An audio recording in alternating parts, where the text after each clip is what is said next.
तर सर एखाद्या व्यक्तीने दारू सोडावी यासाठी त्याची फॅमिली किंवा त्याच्या घरातले सर्व प्रयत्न करतात, म्हणजे मंत्र बोला किंवा डॉक्टर्सचे उपाय बोला, सर्व करतात, पण तो व्यक्ती काही बदलत नाही. तर होमिओपॅथीने तसं इमोशनल सायकल खरंच बदलतं का? नक्कीच. काय होत असतं की आम्ही त्याच्या कारणावर काम करतो, जसं तुम्हाला सांगितलं, आणि जर त्याच्या कारणावर काम केलं तर काय होतं की त्याचा स्ट्रेस फॅक्टर कमी होतो. स्ट्रेस फॅक्टर कमी झाला की ऑटोमॅटिक त्याचं मन, बुद्धी, शरीर बॅलन्स होतं आणि त्याची मेंटॅलिटी जेव्हा बॅलन्स झाली तर त्याला समजतं की आता आपण अल्कोहोल घेणं आपल्या शरीरासाठी त्रासदायक आहे आणि मग तो अल्कोहोल घेत नाही.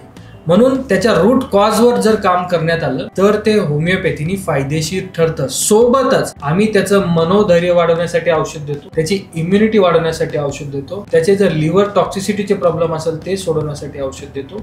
हे सगळं बॅलन्सिंग करणे, सोबत त्याच्या परिवाराची मानसिकता बॅलन्स करणे, तरच हे सगळे प्रॉब्लेम सोडवल्या जाऊ शकतात.